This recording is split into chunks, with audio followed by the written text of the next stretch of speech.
Coucou Laetitia Lizzie, Kevin le prénom. Léna Michel. bienvenue à la chronique Ivoire, j'espère que vous avez suivi notre précédente vidéo.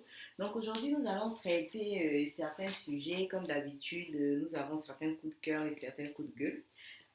Kevin, c'est quoi ton coup de gueule aujourd'hui? Moi, c'est concernant l'égalité entre les sexes en Côte d'Ivoire. On a constaté que le ministère de la Famille a fait voter une loi à l'Assemblée selon laquelle la femme obtient de même droit que l'homme la qualité de chef de famille. C'est-à-dire, avant, lors des mariages, on disait que l'homme est chef de famille et la femme maîtresse de maison. Du coup, maintenant, on a aujourd'hui la femme et l'homme qui sont tous deux chefs de famille et qui tous deux donnent la direction que la famille doit prendre. Donc, c'est de ça que j'aimerais qu'on parle. Mais c'est quand même bien, surtout que nous sommes dans un monde féministe aujourd'hui. Donc, si pour une fois dans un pays africain on vote une loi pareille. Oui, moi, je suis totalement d'accord. Hein. Moi, je suis totalement d'accord avec ça. Mais en fait, je trouve que c'est pas important parce que il faut voir la mentalité des gens. Je ne pense pas que ce genre de loi changera la mentalité. On sait qu'aujourd'hui, en Côte d'Ivoire, deux familles sur cinq sont monoparentales. C'est que la femme aujourd'hui qui tient les foyers. Il y a des femmes qui n'ont pas de mari, elles ont 5 enfants, mais elles se battent pour construire, en fait, Justement, pour d'où s'occuper de ces enfants. l'utilité de cette loi-là. Parce Mais que en fait, oui. on a des femmes qui agissent aujourd'hui, qui prennent véritablement la place de l'homme. Mais en fait, mais je dis, Qui sont vraiment acquis à la cause, d'être mère, d'être à la fois la mère et le en mari. fait, Donc, je suis totalement d'accord. Je dis, ça ne sert à rien. Je me dis, il y a d'autres combats féministes. Je me dis, lorsqu'on gère ce genre de poste, à la priorité des combats. Je ne pense pas que c'était un combat vraiment important pour les associations féministes en Côte d'Ivoire. Moi, je me dis, le premier combat, c'est quoi? Le droit à l'avortement. Je pense que pour moi, c'est quelque chose qui doit être légalisé en Côte d'Ivoire. Il y a l'égalité, la parité dans les différentes gestions des institutions ivoiriennes. Aujourd'hui, il y a pratiquement toutes les grandes institutions ivoiriennes ne sont pas gérées par les femmes. C'est sûr aussi. Il y a combien de femmes ministres en Côte d'Ivoire? Il n'y Mais a là n'est pas pas la de parité. question. Là n'est Je pas dis, la c'est. question. Non, La question est que, de toute façon, on est dans une mentalité africaine. Dans une mentalité africaine, malheureusement ou heureusement, je ne sais pas. Mais c'est vrai que l'homme a tendance à avoir on a tendance à mettre l'homme en priorité dans certaines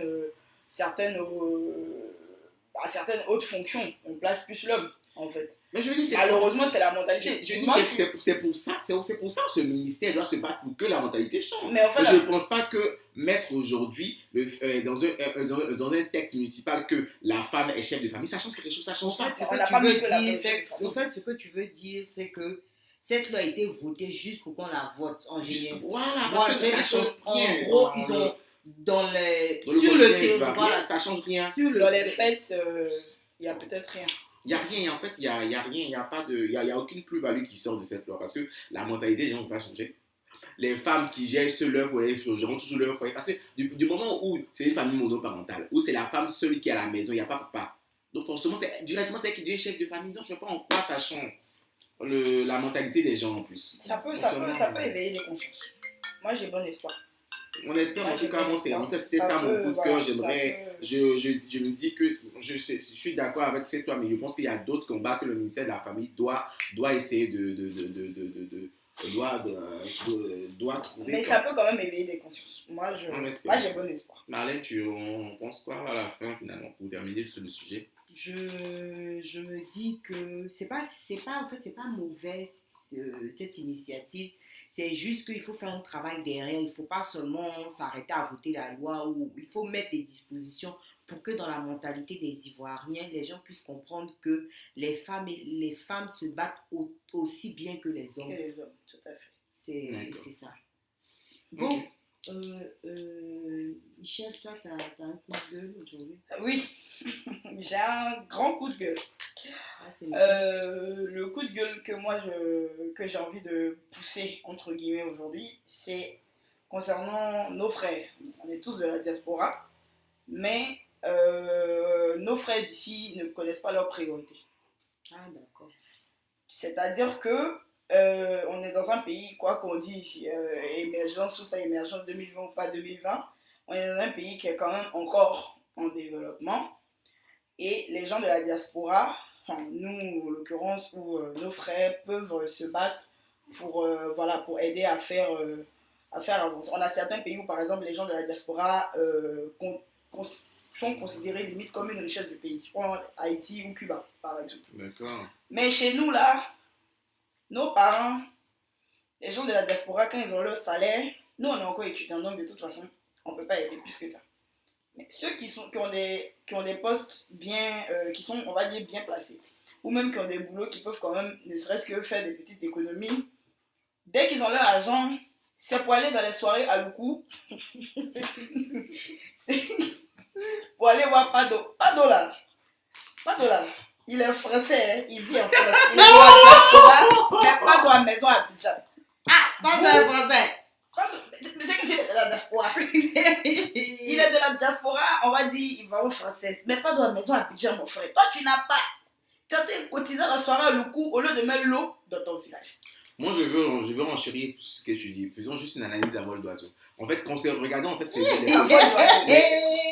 regardons en fait les autres communautés ouest africaines comme le Mali, le Sénégal. Et aujourd'hui, selon l'estimation de la Banque mondiale, le pourcentage en fait d'envoi en Afrique concernant les agents dépasse les milliards. Donc du coup, franchement, je me dis, c'est à nous qui sommes de cette sous-région aussi, nous, Ivoiriens, de créer de très fortes associations qui investissent dans nos régions. Voilà. C'est même qu'il faut compter sur l'État, mais l'État, on est pauvre, l'État n'a pas d'argent. Nous, on a cette possibilité de vivre ici, on a cette possibilité d'avoir facilement des aides pour ne serait-ce que l'électrification de nos villages. Parce que mettre, je ne veux pas te couper, parce que mettre pompe... Tu l'as fait. Enfin, on s'en fout. Bref, mettre pompe à eau dans son village, ça ne coûte pas cher, mon frère. Parce que quand tu as porté Zanotti là, un pied peut mettre pompe dans des villages. Tu peux aller mettre les pompes là où on met le pied pour pousser et puis ça fait l'eau là. Si ça a trop coûté 250 000, Zanotti coûte plus cher que ça. Et puis même, il faut dire que même les associations qui ont été créées, par exemple, aujourd'hui, on est constaté qu'il y a une association des anciens habitants de Makori ou quoi là. Mais c'est la seule chose qui se voit, c'est au fait pour Maloko. Le moment où la caisse de la tournée est décaissée, c'est lorsqu'il y a funérailles. Mais voilà, je voulais aussi rebondir aussi sur ce funérailles, les histoires de funérailles. On est en France ici, mon frère. On peut pas faire funérailles, on peut pas louer les filles de Saïwa ou bien les filles de je sais pas quel village pour venir animer funérailles. Ça coûte cher de 1 et de 2, on est dans un pays où déjà la température n'est pas agréable pour aller pleurer. Déjà est-ce que la douleur là... Non mais je ne dénigre pas la douleur. Non mais il faut dire que dans la fraîcheur là, voilà, si tu dois te lever, non seulement pour aller cotiser, pour comment on appelle ça, pour quelqu'un qui est déjà mort, excusez-moi, la personne est déjà morte, pour aller cotiser 80, 90 euros, 100 euros. 150 euros. Alors je pense que la cotisation est faite en fonction de ses moyens. La cotisation il y a des cotisations qui sont imposées. Même si tu ne payes pas, tu payes crédit de cotisation en France. Mais c'est pas pour dire que la personne est morte dimanche et puis c'est lundi on l'a enterré. Donc forcément on sait très bien que les corps font 3 mois à la truc. Tu as 3 mois pour avoir ton argent. Non mais franchement. Moi de toute façon, la seule chose que moi je dis c'est que les Ivoiriens ont tendance à dire bon, il n'y a que le sud qui est développé, le nord n'est pas développé, l'ouest n'est pas développé, le centre un peu. Franchement, si vous êtes à l'étranger, parce qu'on sait pourquoi la plupart des gens viennent à l'étranger, c'est parce qu'ils n'arrivent pas à s'en sortir en Côte d'Ivoire, qu'ils viennent à l'étranger. Vous arrivez à l'étranger, vous en sortez, vous arrivez à avoir un peu d'argent. Évitons de cotiser pour des conneries. C'est-à-dire que essayons de faire un peu comme les Maliens, comme les Sénégalais qui investissent pour leur pays. Ils transforment leur village, ils électrifient les villages, ils s'associent pour construire des écoles. Le gouvernement ne peut pas tout faire. C'est ça, en fait, il faudrait qu'on sache. Le gouvernement ne peut pas tout faire dans un pays. Franchement, le gouvernement ne peut pas tout faire. Si vous ne pouvez pas, comment on appelle ça, développer vos régions, aider les ressortissants, comment on appelle ça, vos frères qui sont restés, comment on appelle ça, ici, ou déjà, au moins ils vont envoyer un peu d'argent. C'est-à-dire que si vous cotisez, même vous faites des associations pour cotiser, pour faire venir d'autres personnes, on peut comprendre. On peut venir faire quoi? Pour faire soirée. Ceux qui sont venus ici, là, les gens vont venir faire ça. Ou bien. Franchement, attends, mais la vie ici n'est pas facile aussi. La vie ici n'est pas facile, mais c'est une vie qui s'apprend. Mais quand le tu truc, dis que c'est la vie, voilà. la vie pourquoi pas Mais essayer d'investir c'est inciter les ceux qui sont quand tu à as l'entrepreneuriat. voilà, quand tu lui dis, il ne faut pas venir en France, il va te dire, bon, Toi, mais tu es là-bas. pourquoi quand tu es là-bas? Ah, D'accord. Ah, non. d'accord. Bon, Il faut, voilà, pour conclure sur le sujet qui m'interpelle particulièrement parce que je trouve ça révoltant. Mais voilà, il faut prendre une partie de nos richesses, entre guillemets, pour essayer d'investir. On n'est pas obligé de construire le palais du chef du village, ou ne serait-ce qu'une petite pompe ou même un petit groupe électrogène, ne serait-ce que pour mettre, au moins éclairer le maquis du village, comme ça quand tu t'en vas, tu peux au moins être éclairé. Juste ça. Vous pouvez être 10, juste une pompe, l'eau, tout le monde sait que l'eau c'est un chose de vie. Ne serait-ce qu'une petite pompe à eau ou un petit groupe électrogène dans chaque petit village pour te laisser soirée le coup là. C'est pas grave, pas de toute façon, avec ou sans groupe, on va s'en sortir. Merci. moi, comment on appelle ça? Moi, par contre, mon coup de gueule, c'est qu'on appelle ça la CAN. La Coupe d'Afrique des Nations, on ne va jamais cesser d'en parler. J'ai dit que la CAN en elle-même ne me pose pas de problème. Mais vous avez des Africains. Bon, pour moi, ce sont des Africains. Ils sont en Afrique, plus précisément en Afrique du Nord. Ils disent que chaque fois qu'ils vont à des compétitions, donc une compétition internationale, ils disent que eux, ils ne représentent pas l'Afrique. Ils représentent les gens qui ont la même couleur de peau qu'eux, les gens qui ont la même religion, ou bien les je ne sais quoi. Vous êtes obligés d'être dans notre CAN, ou bien vous êtes obligés même de les accepter à la CAN. Des gens qui déposent des requêtes pour entrer dans l'Union européenne pendant qu'ils sont en Afrique, vous les acceptez à la CAN. Si vous-même, vous ne vous respectez pas, qui va vous respecter? Franchement. Non, moi, je suis un peu limite dans ce que tu dis. Parce qu'en fait, le truc, c'est la nouvelle génération aujourd'hui qui se proclame ici. Je veux dire, l'histoire de la CAN date des années 50. C'est pas toujours le même comme ça parce que les gens aujourd'hui se disent qu'ils sont là jouer au ballon. Certains joueurs disent non, je ne suis pas africain, je suis ce n'est pas une affaire de CAN. Nous sommes ici. Est-ce que tu as déjà entendu quelqu'un de l'Afrique du Nord dire que lui, il est africain? En général, ils vont toujours te dire qu'ils sont maghrébiens. Mais quand ils parlent des Africains, ils parlent des gens qui sont, comment on appelle ça, qui sont d'Afrique noire. Les Sud-Africains, même blancs, même moi j'ai rencontré des Sud-Africains blancs, eux ils disent qu'eux ils sont africains. C'est pour dire que tu vis dans un continent, on dit que tu es africain. Les Roms sont en Europe, ils sont européens. Oui, ils sont européens. On les appelle Roms. En fait, pour dire que où tu es là, tu sais qu'on appelle ça, c'est le nom de ton continent, c'est comme ça que tu es. Donc si vous ne vous appelez pas africain, bon, on va diviser l'Afrique du Nord, si on peut, moi en tout cas, si on va vous allez créer votre canot, ou bien votre compétition. Coupe d'Afrique du Maghreb, parce qu'on est fatigué. Ou on est africain, et puis les Africains, c'est à nous maintenant de dire, mais attendez, des gens qui ne vous considèrent pas, on ne les considère pas. Un pays ou bien quelques pays en moins, ça fait quoi? Vraiment. Mais ça fait de l'argent de moins dans les caisses de la Confédération aussi. Oh, ils n'ont qu'à quitter là-bas. Ils n'ont qu'à quitter là-bas. Tout le monde paye la même chose. C'est-à-dire que toi, argent en moins, ça fait rien. Bref, en tout cas, moi, ça, c'était, comment on appelle ça, l'un de mes coups de gueule. Bon, dans le même sujet sur la CAN, on va parler encore de la piètre prestation des éléphants, mais bon.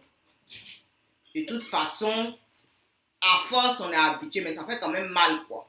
Moi, je ne sais pas partie des supporters Mazo. Je ne sais pas si vous faites partie. Moi, je suis supporter Mazo. Ah, d'accord. Je n'ai pas le choix parce que j'ai l'amour du drapeau, j'ai l'amour de la patate. Toi, tu es Moi, je suis camérounais. Moi, je ne sais pas si tu es camérounais. Je suis ivoirienne.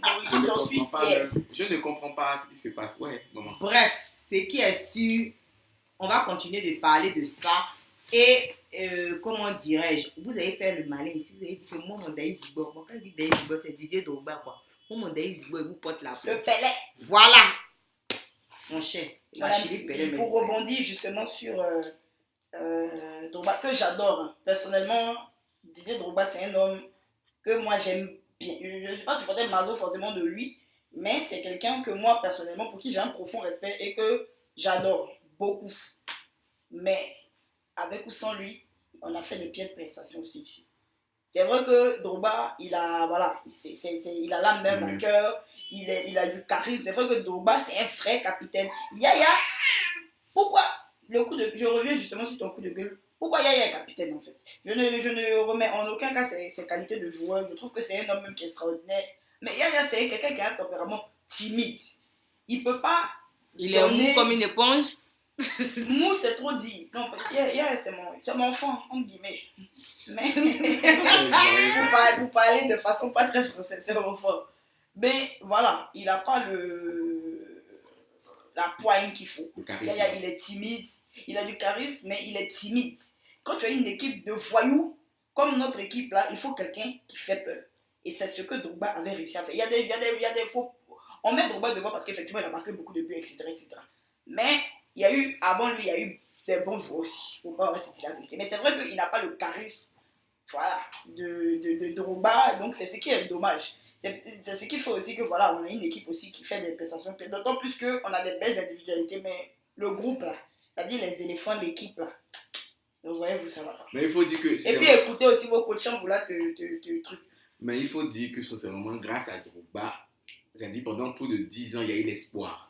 C'est sérieux. Pendant plus de 10 ans, il y a eu l'espoir. Sincèrement. Drogba nous a ouvert. Grâce à lui, on est rentré dans certaines compétitions. Jamais on n'aurait pu penser. Même si moi, je suis jeune, n'ai pas eu l'ancienne génération. Mais par contre, je sais que ce monsieur-ci, il dit a quand même aidé beaucoup la Côte d'Ivoire. Donc franchement, reconnaissez à César ce qui est à César. Drogba, c'est quelqu'un qui est fort. Il est bon. Il est reconnu chez les gens. Ah, c'est bon. Ah, ouais. Bon. Big up pour Hervé Renard. Bel homme. Ça, c'est ton coup de cœur. Oui. Hervé Renard, j'ai dit, Vecho. Un bon pour toi. Tu es frais. D'accord. Mika, toi, c'est quoi ton coup de cœur d'aujourd'hui? Ah oui, moi, mon coup de cœur d'aujourd'hui, c'est en fait c'est l'écrivain et puis l'ancien directeur de l'INSAC, Tibis Kofi. C'est quelqu'un qui, pendant longtemps, pendant plus de 10 ans, lorsque l'autre était au pouvoir, je crois qu'il n'avait pas aussi eu qu'il voulait aussi, je crois, arriver à certains postes. Il n'a pas eu avec l'autre pouvoir. Et du coup, il s'était mis dans une campagne de dénigrement sur l'autre. Aujourd'hui qu'on a un nouveau président, il s'avère qu'il a été démis de ses fonctions et il parle de complot, que non, juste parce qu'il a écrit un livre dans lequel il s'exprime sur la gestion du nouveau pouvoir. Et le truc, c'est que c'est un animateur de la place qui s'appelle Bafemi Nabo, D-Biz, qui s'étonne, qui s'offusque du fait que Tibis Kofi dise de tout que les gens veulent le tuer. Franchement, parce que ça veut dire que Tibis Kofi aussi, il gérait une. Je ne veux pas dénigrer les gens qui sont à l'INSAC, mais c'est pas pour dire il gérait le scientifique, l'INPHD, il gérait même l'université, quoi. Ah, mais non, mais franchement, il est arrivé un moment. Et puis, mais il est qui? Il est rien. Sa parole ne porte pas. Sa parole ne porte pas. Combien de livres ils vendent? Non, franchement, on dit qu'on veut le tuer. Moi, je ne dis pas que je suis fan du pouvoir en place, mais non, franchement, il faut. Moi, je veux qu'on tape des gens, mais franchement, il faut au moins se mettre à la même hauteur que les gens. Donc, ton coup de cœur, c'est le petit commentaire des bis qui dit que maintenant, voilà, Tibis Kofi. Bravo. Non, arrivé un moment, non, il faut se respecter dans ce pays-là. Parce que respecter les gens qui ont vécu. Oh mon Dieu. Moi, comment on appelle ça, mon coup de cœur? Bon, il a serré mon visage, mais bon. C'est quand même la maman de l'ancien président qui est décédé. Bon, c'est vrai que c'est triste, mais on profite pour remercier toutes les personnes. Pourquoi tu remercies pas aussi? On quitte là-bas. Pour remercier toutes les personnes qui ont contribué, qui ont soutenu la famille par des messages, par des... comment on appelle ça, en donnant en soutenant la famille financièrement et tout ça, c'est vraiment sympa. Michel, c'est quoi ton coup de cœur? Mon coup de cœur. Yapi Yapo Gilles. Ah oui, c'est vrai que ça. Yapi Yapo Gilles que moi personnellement j'ai connu à une époque, donc dans ces périodes, si je puis m'exprimer ainsi, fast, là où il était au summum, à ses débuts aussi, et qui a fait un témoignage vidéo et écrit sur le fait que Dieu soit rentré dans sa vie. Et en tant que chrétienne, déjà, c'est un témoignage qui me touche particulièrement parce que voilà, c'est important et ça fait du baume au cœur, ça met de l'espoir aussi pour les gens qui recherchent vraiment Dieu en ce moment. Et ça prouve aussi que Dieu fait vraiment des miracles. Et pour moi, c'est un coup de cœur parce que il n'a pas eu honte de dire, parce que nous tous, on sait que beaucoup ont canarie en bas de leur lit. Mais il n'a pas eu honte de clamer haut et fort qu'il a touché aux sciences occultes. Qu'on lui a demandé même de sacrifier son fils pour pouvoir atteindre un certain niveau de carrière. Et il n'a pas eu honte de clamer ça haut et fort, de dire qu'il a péché et que Dieu l'a sauvé. Donc, ça, franchement, moi, c'est quelque chose qui ne m'a pas parce que j'ai eu à connaître cette personne dans ma vie, mais c'est que c'est quelqu'un qui aujourd'hui est fier de dire que voilà, Dieu m'a sauvé, mais voilà ce que j'ai fait, voilà d'où je viens, voilà, j'ai été dépressif, j'ai pensé au suicide. Vraiment, son témoignage est poignant. Et aujourd'hui, on voit un homme qui est vraiment transformé, qui parle de son passé sans amertume et qui est aussi transformé par le fait que Dieu soit rentré dans sa vie et qui remercie même sa femme. Comme quoi, femme, c'est important. Qui remercie même sa femme pour qu'il a soutenu, qui lui a fait connaître, amen, qui a fait connaître la voix du Seigneur. Donc, moi, c'était vraiment mon coup de cœur. Donc, Gilles, je sais qu'en ce moment, tu es touché par une grave blessure. J'espère que si tu nous écoutes ou si tu nous vois, tu es touché par une grave blessure. Moi, voilà, tu connais la puissance de Dieu. Si Dieu t'a sorti des forces occultes, ton pied là, c'est un petit problème. J'espère vraiment te revoir, en tout cas au déclin national. Tu n'as que 32 ans, donc ta carrière n'est pas finie. Dans le nom de Jésus, tu reviendras plus fort qu'avant. Donc, on espère vraiment te revoir sur les terrains. Pourquoi pas en France, on ne sait jamais, mais on espère vraiment te revoir sur les terrains d'ici là. Donc, reste béni. Non, il est en Suisse. Mais il est blessé, il est gravement blessé, donc on ne sait pas trop. Il est quand même très très touché.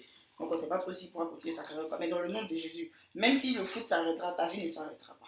Amen. Donc, moi j'ai vu la vidéo, j'ai quand même aussi été touché quand même parce que pour les personnes qui sont de la même religion que lui, je pense que c'est vraiment un baume au cœur pour ces personnes pour dire que même si c'est pas maintenant que vous allez avoir votre bonheur, mais quel que soit ce qui se passe, je pense que jusqu'au bout, il faut espérer quoi. Et même pour ceux qui sont de la même religion que lui, c'est-à-dire du fait de croire, d'avoir toujours espoir. C'est vrai que je me dis, et puis d'avoir toujours espoir à ce qu'on fait quoi. Donc, tout à fait. C'est ça. D'accord, bon, sur ce, la chronique Ivoire va se terminer. Nous vous remercions de nous avoir écoutés. Merci à vous. Et on espère que vous allez continuer de nous suivre sur YouTube, sur Facebook. N'hésitez pas à commenter, donner votre avis. Et puis, bisous et à bientôt. À la prochaine. Ciao.